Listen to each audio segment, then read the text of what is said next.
Go for it. We're live. All right. We're live. Call this meeting to order. Alguien que necesita un interpreter para la Junta. Do we have any requests for translators, Lucy? No, Trustee Good. No one has requested translation today. Thank you. This meeting is being recorded or broadcasted. Images and sounds may be captured of those attending the meeting. For board members making motions, please state your first name. And I would like to ask Trustee Fiak to lead us in the Pledge of Allegiance.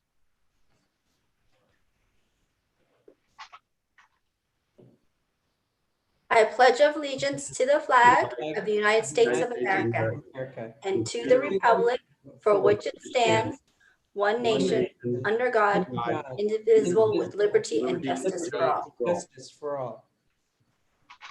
Thank you very much, Trustee Fiak. Next, I would entertain a motion to approve the agenda. This is Linda. So move. Sorry, I was on mute. We do have an item that we're pulling tonight, 7B. All right. Trustee Pacino, would your motion include the agenda as modified with the deletion of 7B? I move approval of the agenda as modified. Is there a second? This is BC, I second. Roll call, please. Enrique Diaz, Yes. BC Doyle, Yes. Twin Fiak, Yes. Art Good, Yes. James Pace, Yes. Linda Pacino. Yes. Thank you. Thank you. Next, we have general public comment, and I understand we do have some public comment tonight. Yes, Trustee Good, we do. I will begin. The first public comment that we have is from Yasleen Hernandez. I think SRO at school are really not necessary, especially if they are going to search you when you walk into school for no reason.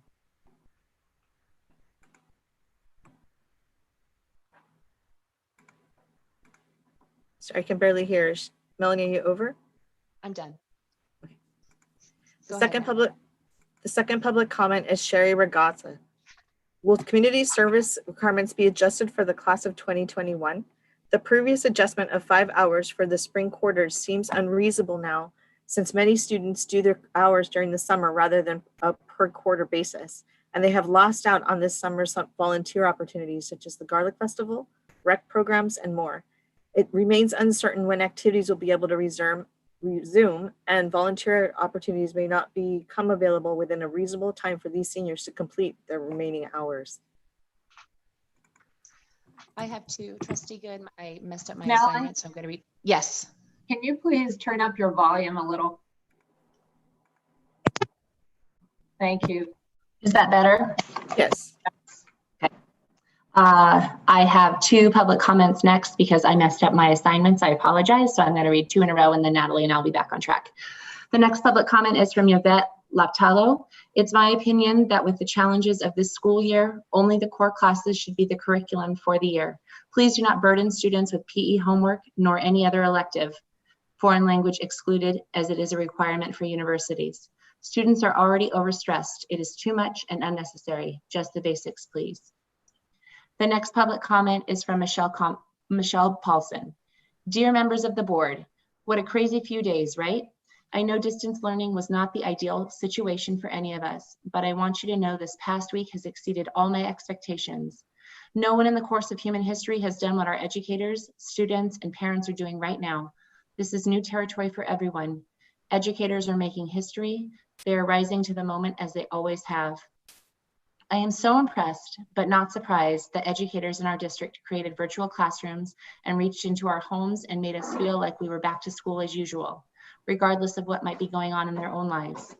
I am impressed, but not surprised, that educators are stepping up their game and creating new and engaging ways to keep students learning online, regardless of their own trepidation with technology.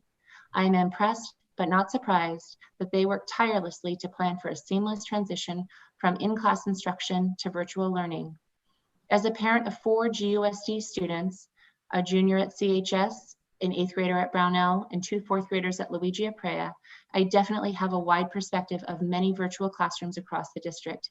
Each of my children have had wonderful experiences virtually learning with their teachers over the past several days. Do any of them love it? No, of course not. They want to be in the classroom, but they are making the best of it and were really welcomed back and made to feel comfortable by their teachers. Mr. Oberst, oh shoot, I was on a roll. Mr. Oberst used interactive technology to engage students immediately. His upbeat attitude was such a wonderful first experience for my daughter's first period and first day back to school. Plus his classroom management was on point. I was so impressed that all students were greeting him and turning on their cameras so he could see them. And I was incredibly nervous about my daughter returning to public school, especially virtually. However, Mr. Oberst's positivity and engaging classroom environment put us both at ease. We knew right away she was exactly where she was supposed to be. Thank you, Mr. Oberst. My oldest son has Mr. Day for AP US History. Mr. Day greeted his 11th graders with music to get them excited for his class. During the first day's lecture, he had my son laughing out loud and really enjoying the class and information provided. Thank you, Mr. Day, for being a standout.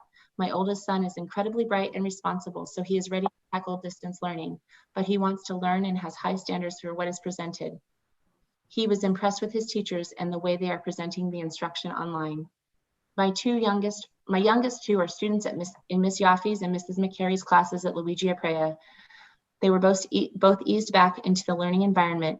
Each day they did a little more online, and then within a few days they were up to speed. Each of my sons were greeted with personal virtual meetings within the first week. The care and concern to meet each student's needs is felt right through the computer screen. Thank you, Ms. Yaffe and Mrs. McCary, for making the effort to personally introduce yourself to each student and give them a chance to share about themselves as well. Natalie, you have Michelle Chelsvig. Michelle Chelsvig. Shout out to GUSD. As a former teacher and current administrator, I appreciate what the GUSD teachers and staff are doing for my kids and their education. I checked on all my kids during their distance learning, and the content is good and the engagement is there. I know distance learning does not provide optimum opportunities, but I feel confident my kids are learning. Thank you to all the teachers and staff. The next public comment is from Nisreen Yunus. Please place the issue of the elimination of SROs on the agenda at your next school board meeting. This is an important topic and a timely one. Alum Rock, Eastside Union High School District, Campbell High School District, and Campbell Union, and others have already done so. I learned today that Palo Alto has also pulled its SROs in juvenile probation, effective end of June, has already done so. Additionally, I hope the board requests a deeper dive into the data that shows that the #1 zip code for 2019 youth arrests is Gilroy. Why is that? Especially given the majority of arrests are for low-level offenses, misdemeanors, status offenses, and infractions. This is a very sad statistic, and I hope you look into it. The next public comment is from Alejandro Diaz. Hello, my name is Alejandro Diaz, and I'm a CHS alum and part of the Gilroy Community Action on Policing, or GCAP. I would like to begin by thanking our GUSD Board of Education trustees, president, and superintendent for your time this evening and for hearing my concerns regarding GUSD's current approaches to student discipline. Your board policies read, the superintendent or designee shall disaggregate data on suspensions and expulsions by school and numerically significant student subgroups, including, but not limited to, ethnic subgroups, socioeconomic disadvantaged students, English learner students, students with disabilities, foster youth, and homeless students. Based on the data, the board shall address any identified discrepancies in the imposition of student discipline and shall determine whether and how the district is meeting its goals. While Black and Hispanic students are suspended at about twice the rate of white students, and between 2015 and 2019, out of the 62 students expelled, 56 were Black or Hispanic. That is 90%. So my question is, what are you doing about this problem? My second question involves the fact that GUSD has an obligation to promote the health and safety of all students, including from systematic racism and state-sponsored injustice. Police do not belong in schools. Students need counselors and support, not cops. Students need professionals trained in providing compassionate support and who can connect with students struggling with mental, emotional, and physical distress with the support and resources that address problems, not the presence of cops. Other alternatives for supporting students exist, as evidenced by positive behavior interventions and support, PBIS programs that GUSD currently employs, and other examples of restorative and transformative justice programs taking place in other districts. In addition, we acknowledge that the presence of police does not contribute to violence prevention, but can only provide discipline or arrest as a response. Keeping that in mind, why are we keeping SROs, and can we move to eliminate them as other school districts like Eastside Union and Alum Rock School District already have? The next public comment is from Nisreen Yunus. I want this read tonight. Please disregard my prior email, as I didn't know we would not be able to read to publicly. I am disappointed that we will not be able to comment publicly during this meeting. No other district has not permitted oral comments to my knowledge in our county, and I wonder why this sudden change of platform. I am the juvenile supervisor at the Public Defender's Office, and I'm an interested party because I work on a policy level and in the courts and see South County youth in the juvenile justice system. The board must be aware that in 2019, out of the top 10 zip codes for youth arrests and citations, Gilroy ranked #1. The source is Juvenile Probation Department, and admittedly, we don't know if the arrests are happening on or off campus. Since 2018, the number of arrests and citations decreased in 8 out of 10 of the top zip codes. In contrast, arrests and citations of youth who live in Gilroy 95020 increased by 34%. 273 arrests or citations. For Gilroy, 27% of arrests were for felonies, 60% were for misdemeanors, 8% for infractions, and 5% status offenses. The youth are disproportionately youth of color. Surely the city and district can handle low-level offenses without law enforcement intervention and more diversion. Additionally, a number of organizations, including mine, submitted a public records request on July 8th for data with respect to school referrals from your district to law enforcement and information regarding school resource officers. As of the time of this writing of this, we have yet to receive a response. Please host a forum on the issue of the elimination of school resource officers. It hurts children, especially children and families of color, continues the school to prison pipeline, and financially makes little sense, especially during distance learning. School resource officers should not be making home visits, handling mental health crises, etc. We need more counselors and support for students, not more policing and criminalization of adolescent behavior. The next comment is from Yvette Leptalo. Thank you for all the teachers and GOS staff for being so patient, empathetic with students and parents despite the pressures put upon them at this time. Good job, and mostly thank you for all the work that you do. The next public comment is from Mickey Sagliotti.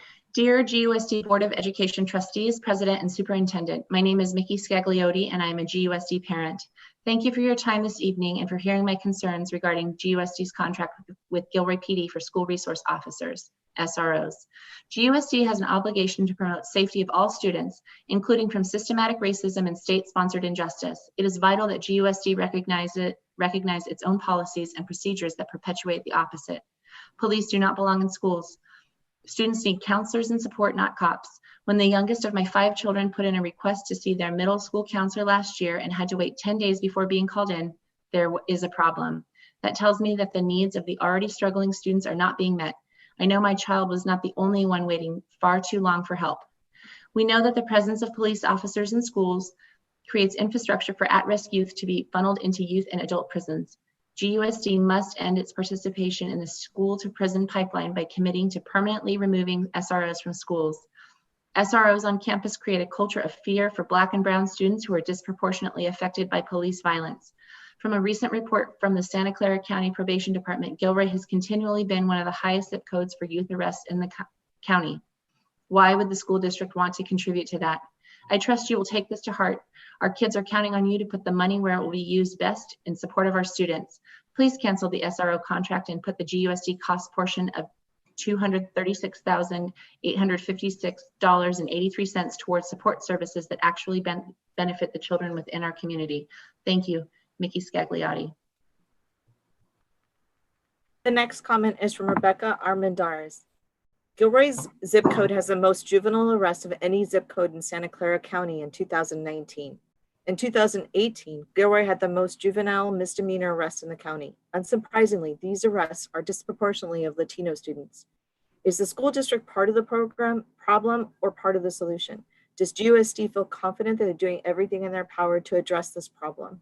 Due to the fact that expulsions and suspension within GUSD also disproportionately affect Black and Brown students, the answer is that there is more work to do.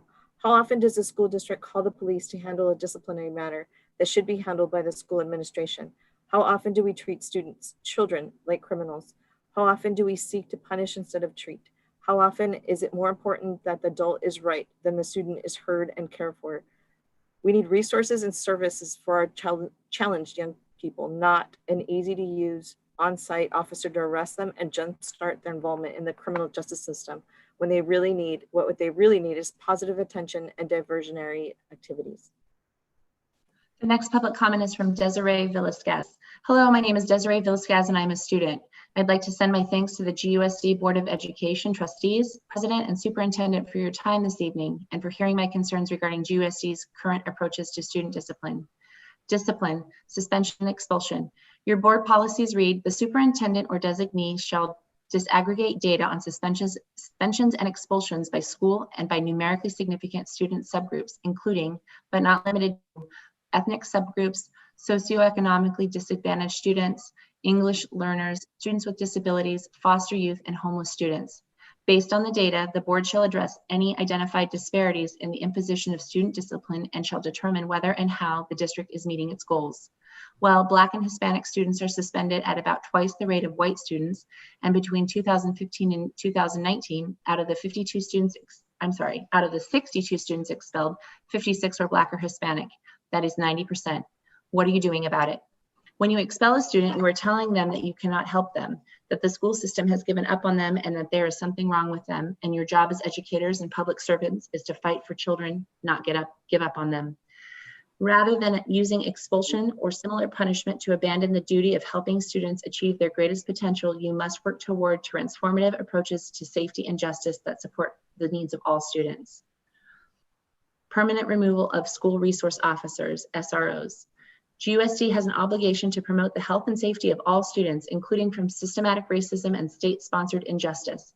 In the wake of the brutal murders of George Floyd, Breonna Taylor, Ahmaud Arbery, Tony McDade, Elijah McClain, and countless other Black citizens across the country, it is vital that GUSD take action and respond to demands for racial justice. Police do not belong in schools. Students need counselors and support, not cops.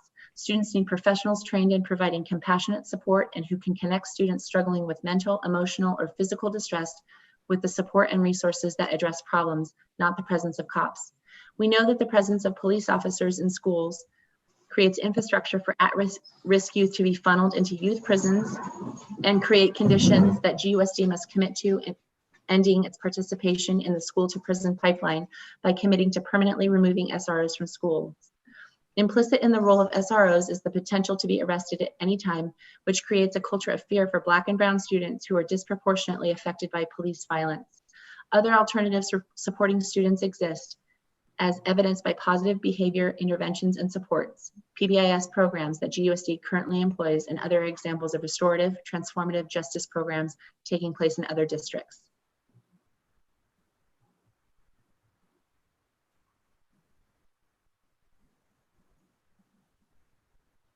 Is there any more public comment?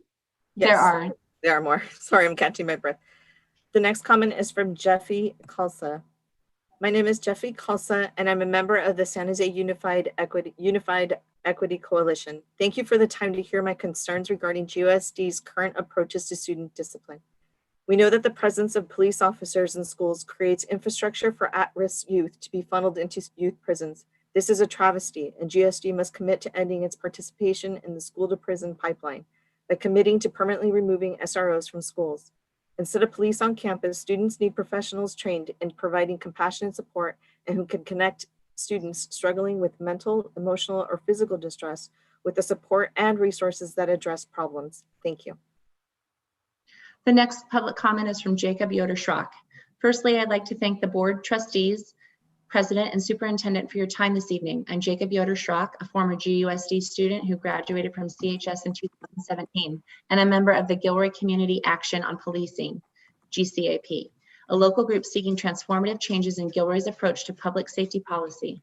Likewise, I'm commenting to ask that you as a board work to overhaul the school district's approach to student safety and discipline. Currently, the district safety policy relies too heavily on punishment, such as expulsion and suspension, and policing through the presence of police officers on school campuses to such an extent that it disadvantages students of color and low-income students. As you know, because our student safety is crucial to their educational success, any policy on safety within this district is at its core a policy about education. This district safety policy right now is one of punishment and policing, and Gilroy Unified's expulsion, suspension, and arrest data from the past years clearly shows that your safety policies and practices negatively affect Black, Latino, and low SES students at a disproportionate rate.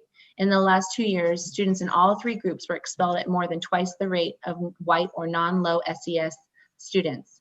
In attempting to ensure the safety and in turn education of all students, GUSD has actually managed to sacrifice the safety and education of students of color and low-income students. GUSD's disciplinary practices are thus self-defeating and discriminatory. There are several steps you can take now to begin to address this issue. I join others commenting tonight in asking you to eliminate the position of School Resource Officer, SRO, and zero tolerance policies, and replace suspension and expulsion practices with restorative justice, counseling, and meditation.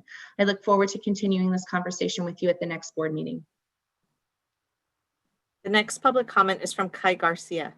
Hi, I'm Kai Garcia. I'm 17 years old and I don't approve of SROs on campus because in 8th grade, I was accused of stealing. And ever since that day, I've been judged and labeled. Whenever I would come on campus, all campus supervisors and the vice principal looked at me and stared at me 24/7. I was always on their radar. There was this one time I was accused of doing something that I didn't do, and I was sent to the vice principal's office to talk to him. And not even 30 seconds within our conversation, he raised his voice and gave me attitude without giving him a reason to. So me being me, I had to explain to him that it wasn't me and explain myself, and he stopped me in my tracks and told me not to talk back without ever having to hear my explanation. Natalie, do you want to read Deanna Rivera next? Yes.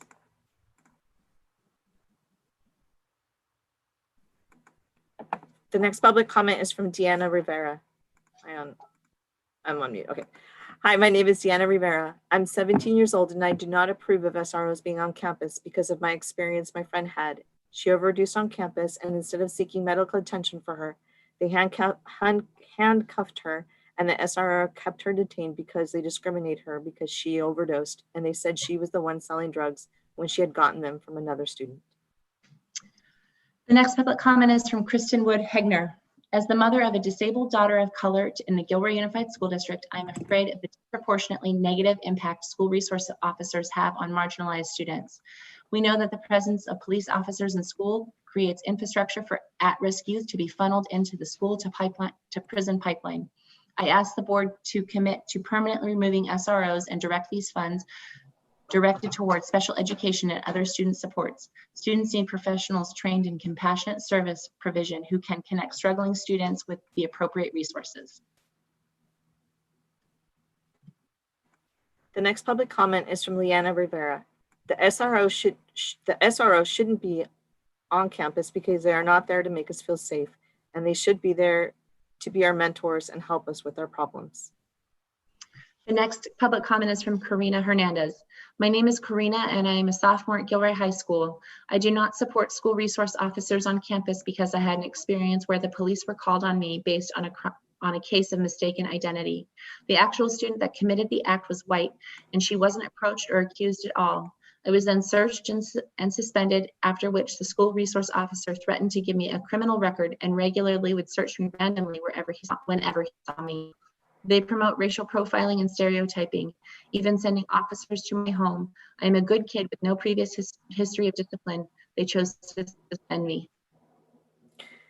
The last public comment is from Alonzo Garcia. Hi, I'm Alonzo Garcia and I'm 20 years old. I don't approve of SROs on campus because of a personal experience I went through. When I was 16, I got into a fight, and as soon as I walked into the office, I got handcuffed for no reason, without no explanation after that incident. After that incident, I was put on probation and I had to take classes for it. Plus, was transferred out to a continuation school because they didn't want to deal with me anymore. I feel like the money being spent on SROs could be put into mentors, mental awareness, youth places for people who don't have anywhere else to go after school. This concludes the public comments. Thank you. Next, we have report of action taken in closed session. There was no action taken and there was no closed session. Item number 4, Superintendent's Report. Dr. Flores. Thank you, Mr. Good. I want to start this evening by making a comment about the fires. I want to just take this moment to acknowledge family members, staff, and others who are being affected by the fires. We have some staff right now that are within a mile or two of the fires. And of course, the smoke has been devastating. Whew, you scared me, Melanie. We're bringing up my superintendent's report, sorry. But anyway, we're thinking of all of our staff, our families, our students, anyone who's being affected by the fires. And we're sincerely hoping that you are safe and well. And we're also sending our wishes for the safety of all our families who have first responders who are working to fight these fires. This is such an uncertain time for so many members of our school communities. And these fires have just added another level of fear, anxiety, and uncertainty for so many. So we are hoping and praying for strength and peace for everyone that's involved, particularly our firefighters who are on the front lines right now as we speak, fighting numerous fires in the Bay Area. I'd also like to make some comments about the opening of the school year. I was able to visit all of our sites in about a 4-day period. And I'm really glad I did that because I got a chance to really see how things were occurring at our school sites. And it was difficult on Wednesday, the first day. We had a lot of parents and students calling, emailing, asking for assistance. And I am just so proud of everybody that was involved. Parents who are very patient with us and try to work with us to figure out what the technology problems were. Teachers that were just, all hands on deck, trying to figure out how to help all of their students connect. Our classified staff, our administrators, our union presidents were just incredible during this past week. And I'm just so grateful to everyone because we faced a huge challenge. I mean, just imagine how difficult it is to have 11,000 students get online the first day of school at 8 o'clock in the morning. So it was the best example I've ever seen in any district, but certainly in this district, of our team coming together and everybody working as hard as they could, as long as they had to help our students get online and be able to access the distance learning. And then I was able, as I walked around to the sites, to actually see it in action. And that was just so revealing to me. I mean, I was so impressed with the work of our teachers. They are working under very difficult circumstances and teaching from a computer. None of us could have possibly imagined a year ago that our entire school district would be in a situation like this. And, when you're in hard times, it can bring out the best in us. And that's certainly what I've seen over the last week. I just can't thank everyone enough for being patient and understanding and giving it their best. I keep telling everyone, because some of us are beating ourselves up saying, what else can we do? We've got to do more. And what really people need to do is just accept we're doing the absolute best we can and continue to try to solve these problems. From day one, Wednesday, to the second day, Thursday, we had more and more students online first thing in the morning. By Wednesday, it was much better. And a week later, most of our students are online learning through our online platform. I also was able a couple weeks ago to walk through the Brownell campus with our facilities subcommittee, and I want to thank board members for joining us. That was definitely one of the highlights of the beginning of the year, was to walk around Brownell, which has just is just absolutely beautiful. The campus, it has far exceeded, I think, any of our early visions of this campus, and we're just so proud of it. Phase 1 is pretty much done, which are the 7th and 8th grade pods in the administration building. And this week, the buildings started arriving for the library and the 6th grade pod, but they're just absolutely state-of-the-art buildings. Can you go back, Melanie? I wanted to talk about our Chromebook distribution. As you know, our goal has been to make sure that every student in our district has a Chromebook. Last spring, we distributed over 3,000, I think it was 3,200 Chromebooks, but of course we had students returning those, like our seniors at the end of the year. In the week before school started, we scheduled 2 schools a day most days, but we scheduled all schools in a week-long period to distribute Chromebooks and hotspots. And in that week and since, we've distributed almost 5,300 more computers. So as you can see, we're fast approaching, 9,000 computers that we've distributed. And we want to make sure that every student has their own Chromebook. So at this point, most of the students do, but there are still a few that we're working with. We've also this year just distributed 564 hotspots. And I want to make something clear because there's been a little confusion about the hotspots. We are distributing hotspots right now to families that have no internet connection at all. So that's our top priority, is to distribute the hotspots to those families, to make sure every family has a hotspot connection. We know there are some families that have 3 or 4 children and their internet is not totally adequate. That will be our next round. But right now we have to focus on those that don't have an internet connection at all. And so we've distributed 564. The County Office of Ed has stepped up to the plate, and they are working with us. Alvaro and the CBO at the county office are working with us to try to resolve. One issue is in the very rural areas, we've found that T-Mobile, which is who would purchase these 564 hotspots from, don't have coverage in some of our most rural areas. So we're working with the County Office of Ed, who's working directly with all the major providers in the state. And we're very hopeful that they're going to be able to help us figure out this problem of, for instance, families that live out near Henry Cole Park and they have no internet and T-Mobile doesn't work out there. So we're really working hard on that small percentage of parents that don't have an internet connection still. In the meantime, we're coming up with solutions for how to provide learning opportunities for the students while we try to resolve what sounds like is a long-standing problem for people that live on the east side of Gilroy out in the rural areas. But we're committed to finding a way for every single student in our district to be able to, if they can't access it through the internet, and we'll come up with other ways to help them learn. So a week into the school year, I feel really good about where we are. And again, I want to just thank everybody. It's one of those best, as I said, great examples of how everyone on the team came together to try to make things as good as possible for our students. I've continued to do my Friday letter that goes out widely to staff, parents, and other staff.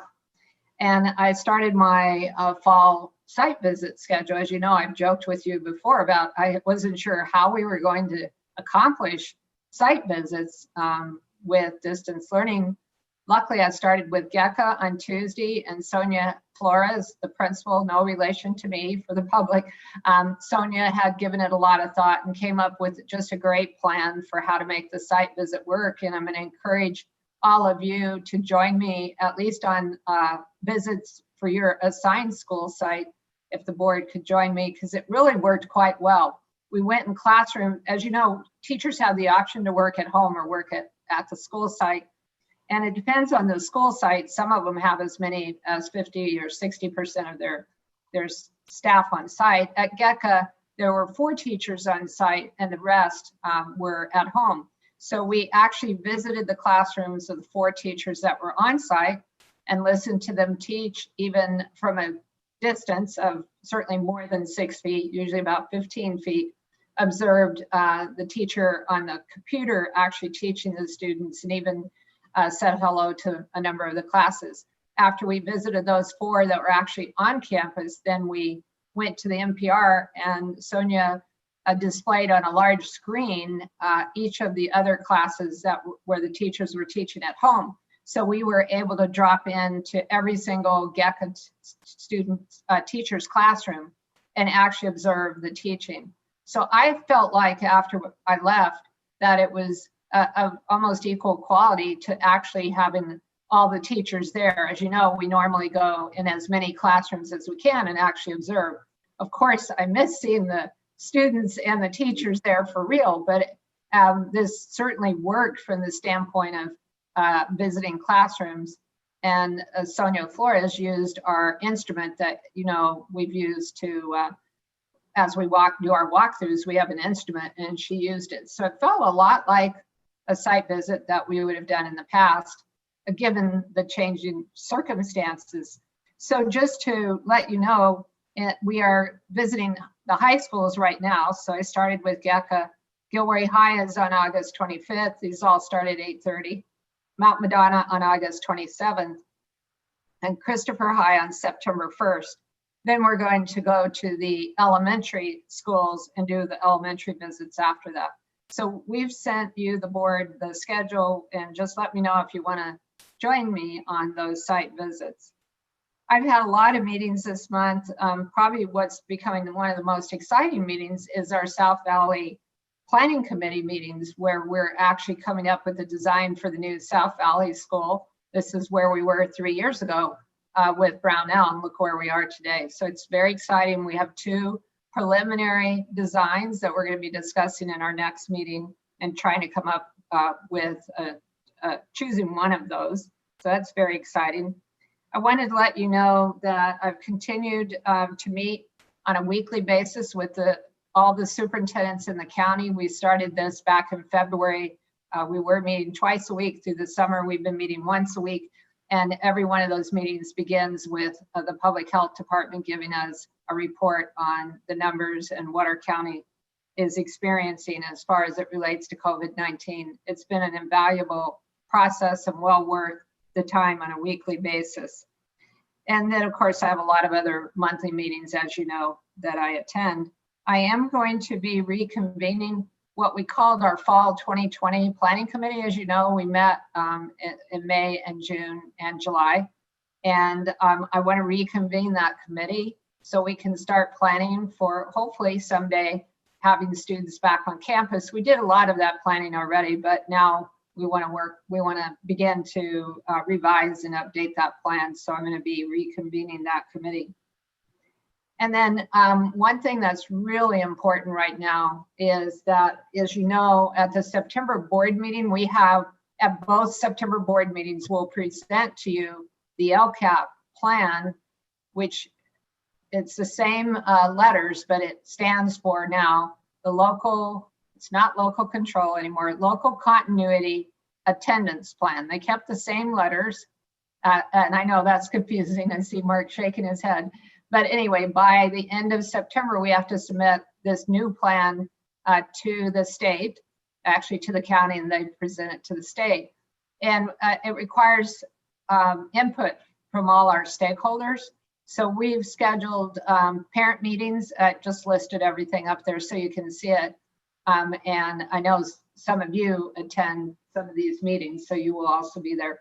But we'll be getting some stakeholder input from parents, from our unions, from a lot of different groups, and then we'll be bringing and presenting that plan to you on September 3rd and September 17th for adoption. So this is a really important process that all districts in the state are required to go through.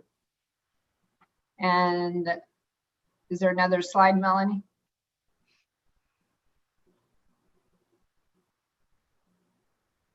I told you about the site visits that are coming up, and then we have other things that are happening in the next couple weeks before we meet again. And as you know, on an annual basis, South County Khalsa has an orientation. That's this Saturday. I'll be attending at least the early part of the day. I'll be attending that Khalsa orientation. We annually have our Leadership Gilroy Education Day. So when the Leadership Gilroy participants visit the district, and we'll figure out a way to do that, even though we're virtual. And the first regular SPAC meeting will be on the 14th. And we have a staff development day on September 18th. And that concludes my report. Thank you. Thank you, Dr. Flores. Next, we have item number 5, the consent agenda. I would entertain a motion to approve it. Yes, Trustee Diaz, I move to approve the agenda. BC, I second. We have a motion and a second. Roll call, please. Enrique Diaz, Yes. BC Doyle, Yes. Gwen Fioc, Yes. Mark Good, Yes. James Pace, Yes. Linda Paceno. Yes. Thank you. Thank you. Next, we have item, Trustee Good? yes. I just like to read from, I know a lot of people probably don't read the donations, the public doesn't. So one of the donations was an anonymous donor who gave $50,000 in honor of his father, John Castro. The donor understands that school-aged children tend to have many challenges and barriers to achievement.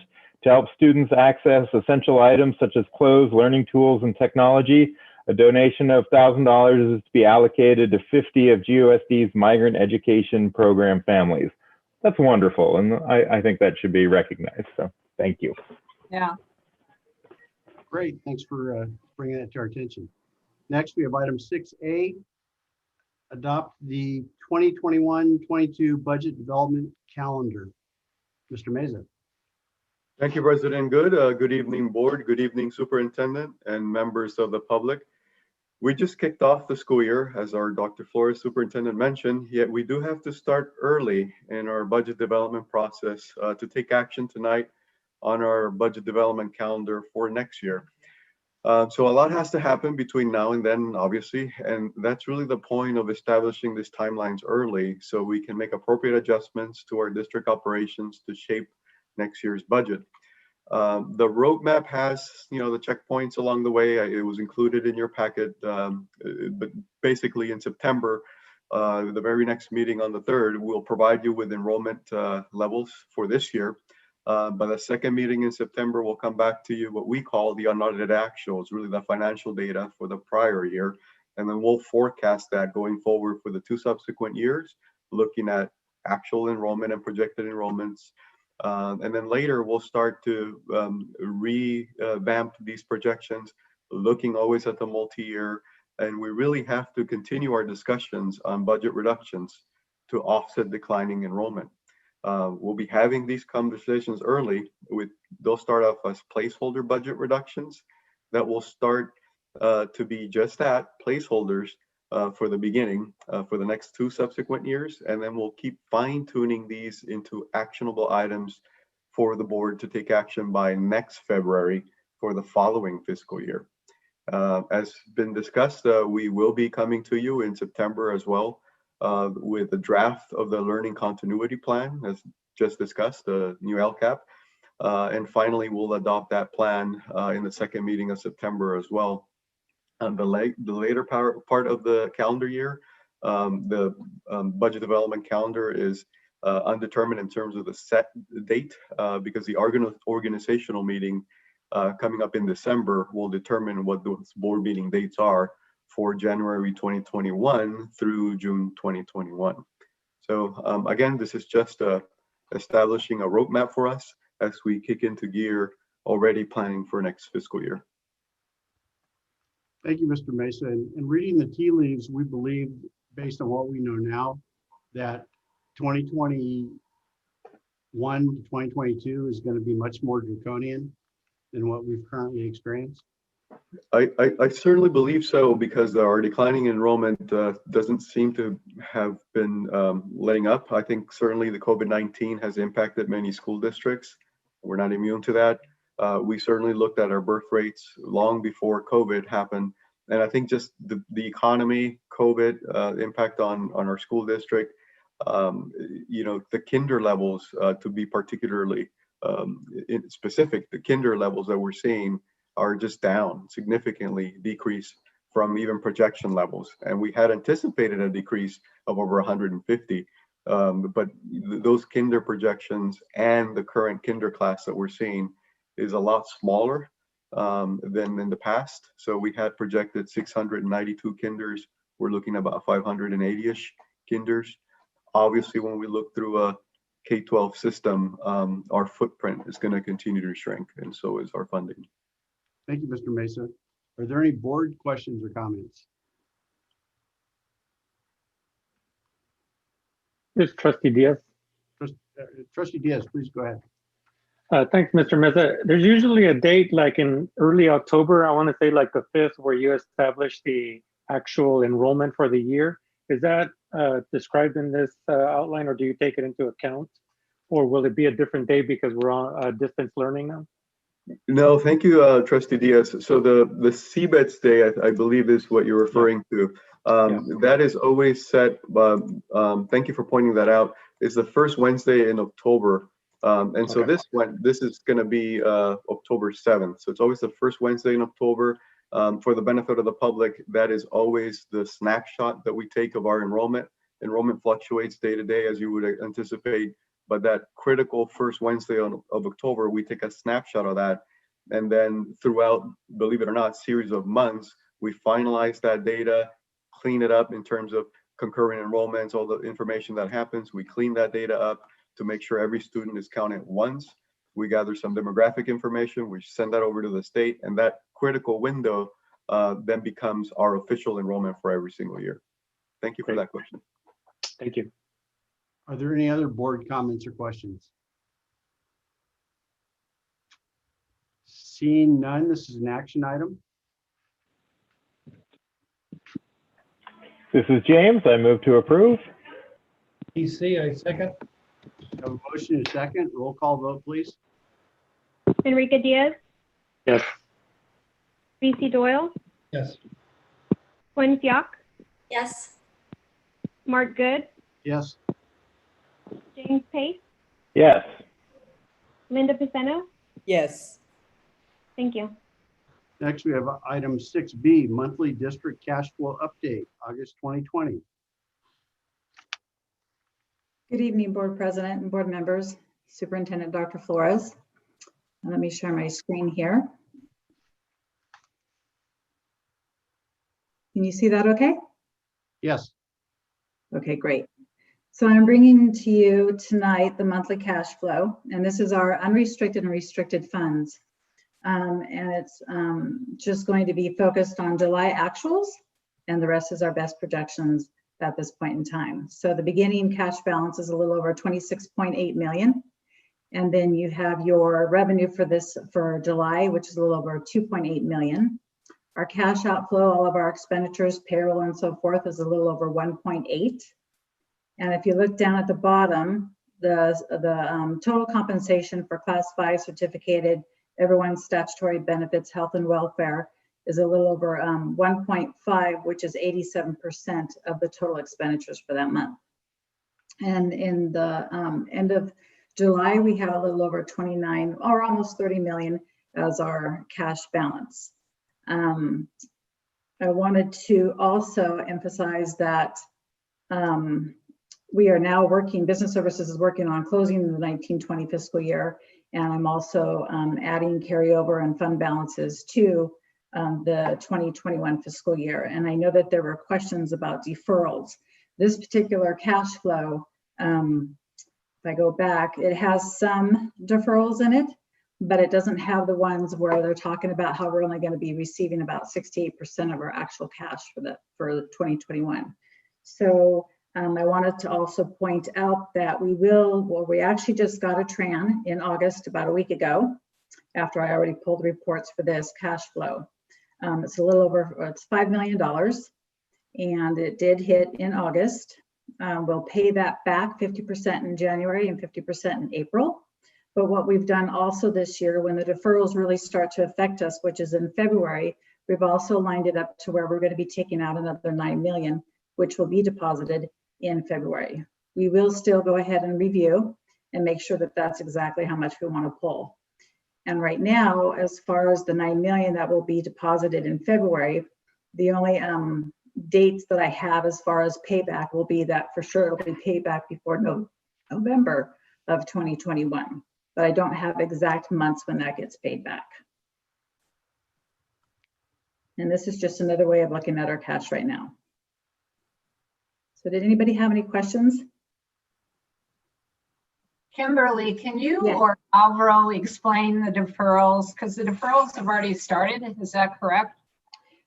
They have, however, so when they're really going to start to impact us is in February. Okay. In February, what we usually get, February, March, April, May, and June, we usually get 9% of our apportionment. And this year in February, 45% of that 9% is going to be deferred. And then in March, April, and May, another 70% of each one of those months, which was supposed to be 9%. And then in June, 100% of what we usually get, we will not be receiving until the next year. And I don't know if Alvaro wants to add to that, but that's when it's really going to start to impact us is February. And luckily, we have the TRAN lined up to also hit in February. So that's going to help us a lot. Thank you, Dr. Force, for that great question. Actually, the very first deferral is already triggered on, which is the June apportionment. We got 0 from the state for June. So think of it as your June paycheck. If you're an employee, you did all the work, you worked hard, you worked your tail off, and then you don't get paid until July, which is what happened to us. So those deferrals have already kicked in. It was the June apportionment, got completely 100% delayed into July. Yes. And so again, as I was stating, we're working on 2021. So the next time when I bring back the cash flow, which will be along with our unaudited actuals, and I think the second board meeting in September, you're going to see those deferrals, you're going to see the TRAN in there, you're going to see all of that worked into the cash flow, because then it also aligns with our new, after, Alvaro had already brought, Mr. Meza had already brought the 45-day revision information to you in the last board meeting. That's all going to be in 2021 budget the next time we bring it to you. Just for the benefit of the public, so that they clearly understand what's going on, is the state is supposed to advance our apportionment in equal payments. So it starts in July and August at 5% for those 2 months. And then the next series of 10 months, we get the remaining portions in equal sums.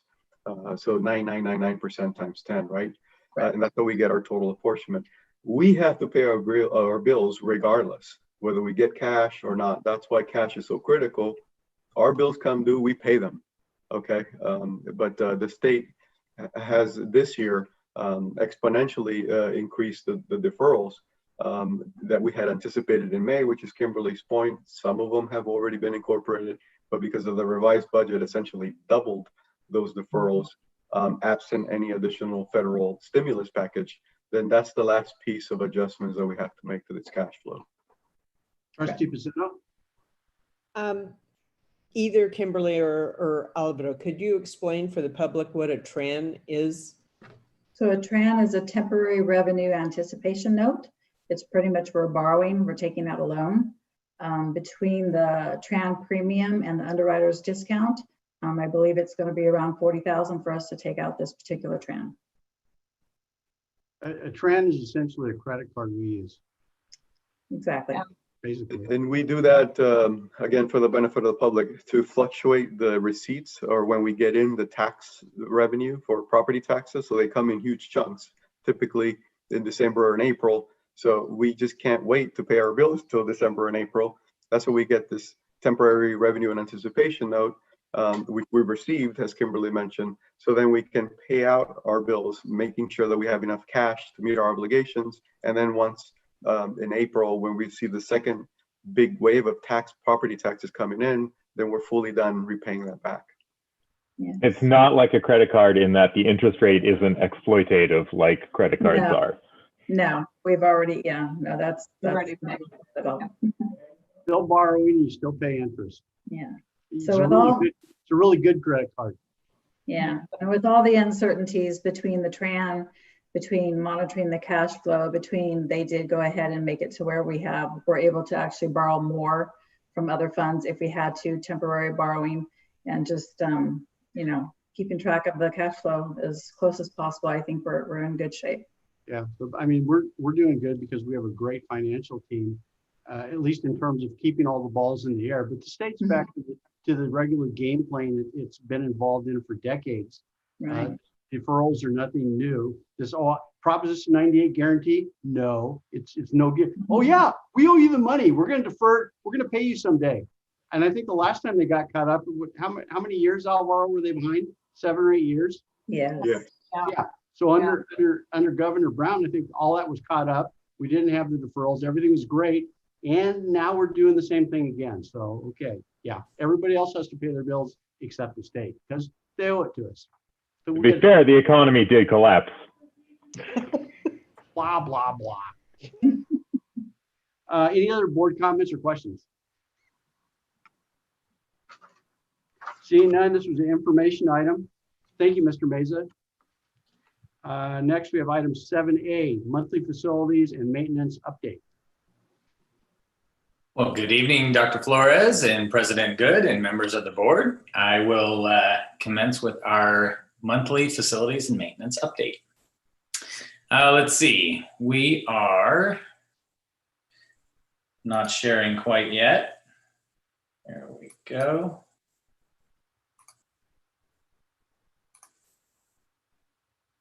All right, hopefully that's up and visible for you. It's up, but it's so small you can't read it. Uh-oh. That's good. That part's good. Excellent. Okay, maybe we'll. There's not too much tonight. We'll just wiggle through. I don't have much to show you. Just tons of information. So let's see. Our facilities and maintenance update will consist of 3 items. I know Dr. Flores, the only person in the district that can steal my thunder, has already talked to you a lot about Brownell, but we are at the end of phase 1, which is great. We've got a lot of teachers on board in their classrooms and teaching. Administration is busy unpacking. And that's entire side of the campus has been turned over to the district. So you can actually freely go there and tour it at your leisure as long as you're an employee. We do have obviously work going on the second side. So the campus in the last week has literally taken a 180-degree flip. We are now, the construction is now on the right-hand side. So from 2nd Street to 3rd Street, all between Carmel and Hannah, we're working busily at the library and pod C and pod D. If you've driven by recently, you've seen the library has been placed. This week we put in pod C, and next week we'll put in pod D. Let's see, next week we also take down the kitchen, which is a monument in itself. I've heard from many district employees who have either taken math classes in that building or served, or their family members have worked out of that building. So I do understand that's a little bit of a treasure that's going to come down, and it is the last building coming down at Brownell. But in its place, we are putting in a state-of-the-art kitchen that I can't wait to show you. Let's see. So that brings us up to date with Brownell. Let's see. Oh, just before the board meeting, I came back from Morgan Hill sporting a 6-foot-high Brownell banner in the bed of my truck. We just picked that up. That'll go. That'll be adorned up in front of the NPR in the next week or so. We've got to get it painted, and then we'll mount the new logo up there. So I'm excited for that. Let's see, we'll move on to the Gilroy High School pool. As many of you have already seen, it is almost complete. It looks complete, but we still have some details to work out. A little bit of wiring, a little bit of this and that, a lot of cleaning, and then some transitionary work. So starting Monday, Dan doesn't know this, but his guys will be asked to show up and start maintaining the pool in the presence of Western Water Features and some of the other pool reps. So we're beginning that transition period. So the last small pieces of that project are being put together, and I'm really looking forward to having that one all buttoned up. Some great news that I got today at 1:30 was I'm going to call it the ancillary courtyard. This is the project that we called the portable removal, and it was portable village. Those are all gone, and it's been a vacant spot. It came out of DSA today. It went in March 12th, so it's been quite a long time in DSA. We got structural release today. I actually have the documentation, so I will be taking that to the facility subcommittee with information item, and we'll get that out to bid. So I'm excited to get that finally up and running, and that won't take very long. So I look forward to showing you some work there. Let's see, that will leave us just with some ancillary stuff. Again, I'll bring that to the subcommittee for their perusal for the Gilroy High School pool. Let's see. The last item, as Dr. Flores alluded to earlier, is we are in the midst of designing the South Valley campus. So we're very early in the design stage right now. We've got the architect working busily at creating a schematic design. We look forward to showing that to the subcommittee and the design committee and getting their feedback in the next few weeks.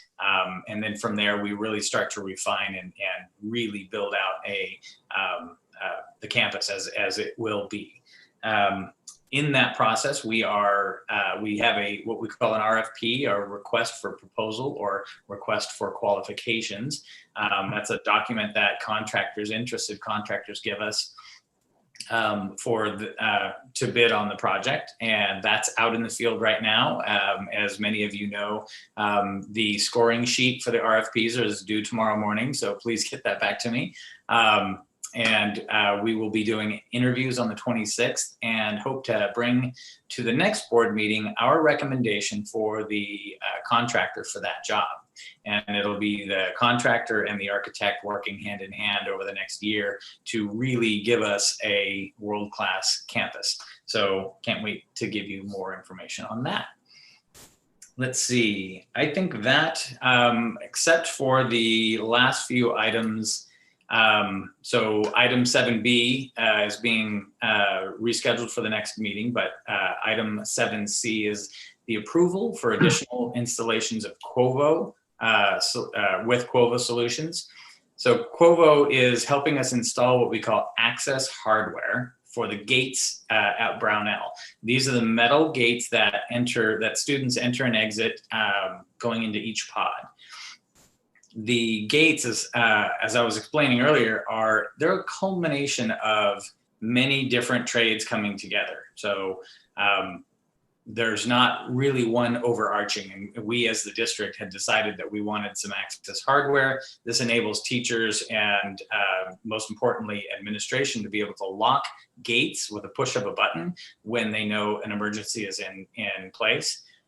It was discovered upon installation that one of the gates, each pod has 2 gates, they were fully functional, but the second gate didn't have a sensor on it to notify the principal or other administrator if the gate indeed fully closed in an emergency. That's vital information. It really negates all other information. If we don't know that those gates are closed and secured, we have to go investigate. So it became very important for us to actually get that right. That was not part of the original scope, and I believe that's really on the district. This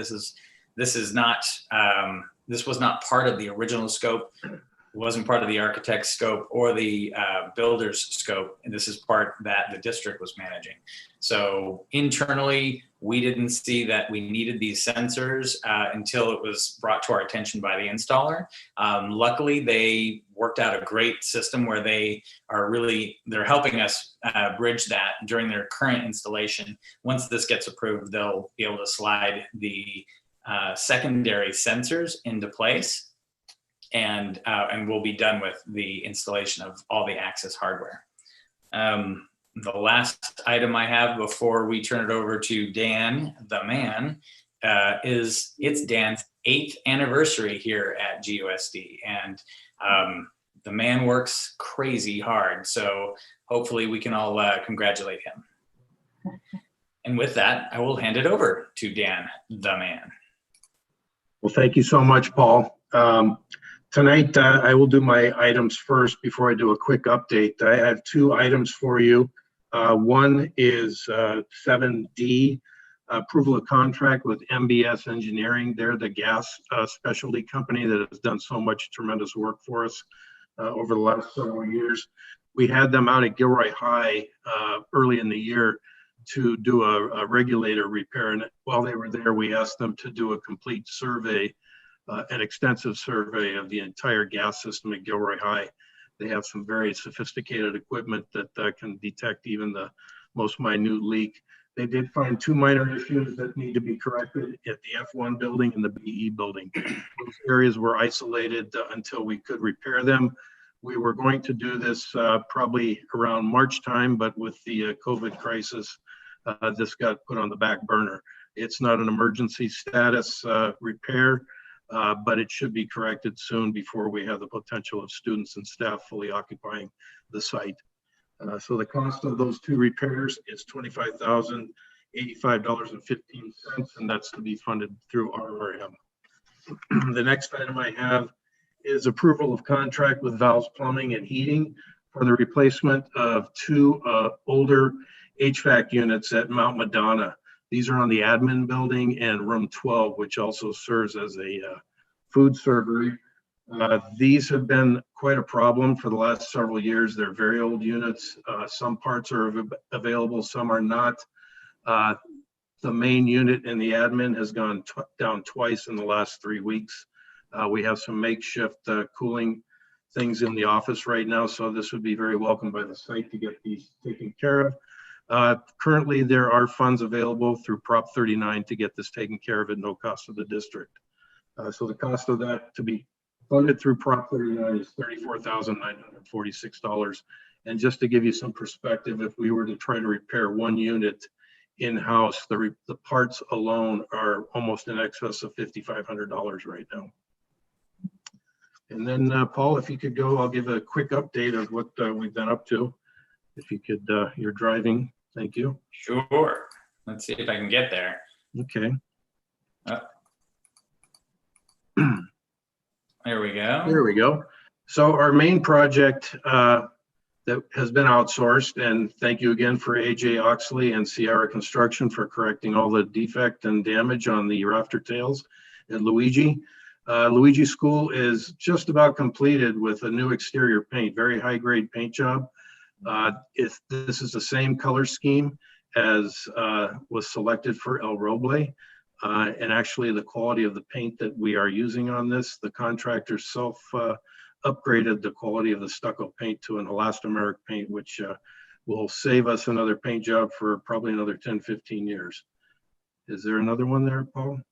Yeah, there's a few. Yeah, there's another. Do I have the ability to click this? I don't think so. Okay.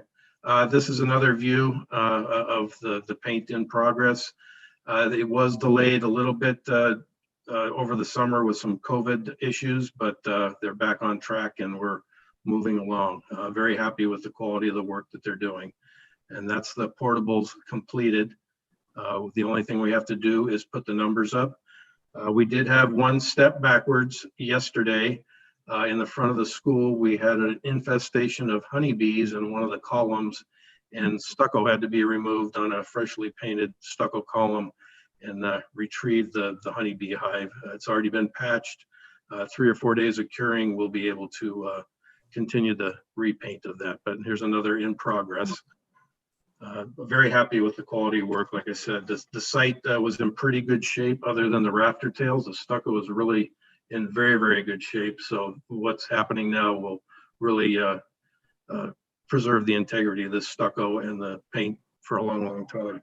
A few other things we've been in the process with the COVID issues going on. Alvaro, Aurelio, and I, and the health department, our health officials and principals toured every site, and we have identified what the needs are in the health offices, especially what will be associated with the health offices in an isolation containment room. We are currently working on those. Floors needed to be replaced. Some doors needed to be improved with windows. We've ordered small sinks to go in those rooms. We've also ordered HEPA units. They're small air filters to go in those rooms to help with keeping the air in good condition in there. Other things that we've been getting along with the COVID issues is we received 104 double hand washing stations, portable hand washing stations that will be deployed at every site right now. Some sites are using them at their one point of entry. We have to do a couple things to them to get them fully deployable and usable. They came in several weeks sooner than we thought, so it was a bit of a surprise that we did get them, but I'm very thankful because the lead time for any other vendor was about 8 to 10 months. We've also received quite a bit of signage. We have, yeah, that's not me. Not me. Not it. We've received sandwich boards, which maybe some of you have seen, that have all the recommended COVID recommendations and requirements as you enter a site. We were originally going to buy just 7 or 8 individual signs to put at each entrance points, but we've already got 8 or 10 signs up there. So it would have been overwhelming to walk into a site with 20 signs that you just get lost in what you were looking at. But we are in pretty good shape of everything. We've been very fortunate to have a great purchaser in Leanna Hammer to track down a lot of the things we need and place the orders. She's been great. So I feel really good about what we're going to be able to have when we hopefully have some students and staff back in our sites. So that's pretty much my update and my 2 items for hopefully approval. Well, thank you very much for your report. And I'd also like to congratulate you. 8 years with the district. Time flies when you're having fun. And, absolutely. Thank you. Yeah, you're the best I've seen. So thank you very much. Thank you very much. Thank you very much. It's a pleasure and honor to work here. It's our pleasure because you do such a good job. Thank you. And both you and Mr. Nato anticipated all the questions I had, so I don't have any questions. Does any other board have any questions or comments? None. I would. Dan, can I just say one thing? Dan didn't mention the glass that's been installed in every front office, and I was able to, we're in various stages, but it looks great. Another example of Dan going out and finding a vendor before anybody else did and getting a commitment from that vendor to do all of our offices, the entire district, and it looks great, and it's going to provide a lot of protection for our staff. So thanks, Dan. Thank you for bringing that up. I did forget to mention that. It's gone very well.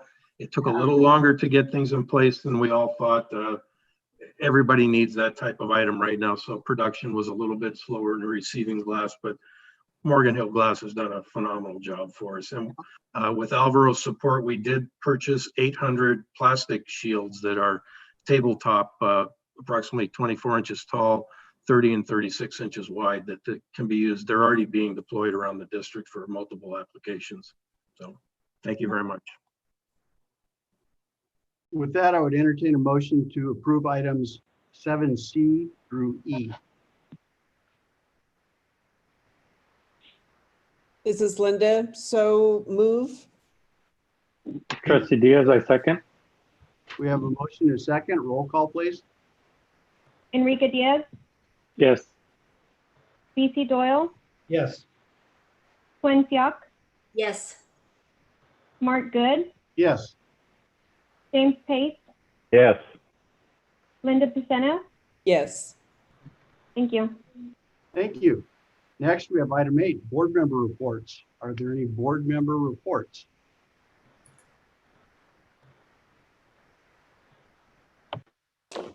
This is Linda. Trustee Pisano? I don't have a report so much as I really want to thank all staff in the district and students in our community. We are in truly historic times, and we are doing things that have never been done before as far as distance learning. And yeah, it didn't go as smoothly. Well, no, that's not true. It didn't go perfectly on the first day. But you know what? First days of school never go perfectly. So to think that we didn't do it right is a misnomer in caps. So I really, really appreciate everybody's hard work doing something. We have no way to know how to do this. We don't have any role models of how to move forward. So we are creating this on the fly as usual in education, and we're doing it well. So thank you all. And of course, just to add little icing to our already difficult time, now we have fires. So I really am sorry to hear that we have staff that are being impacted, and know that we support you all. And if there's anything that we need, I'm sure that we will be there for all staff and families. Thank you. Thank you. Are there any other board member reports?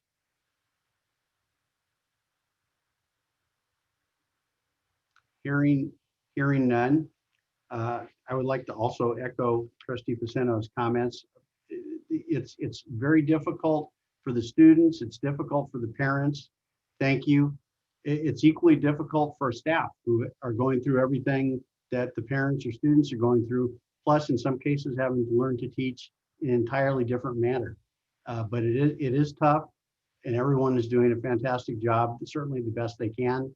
And from what I've seen, it's working very well as could be expected. And hopefully it'll just get better.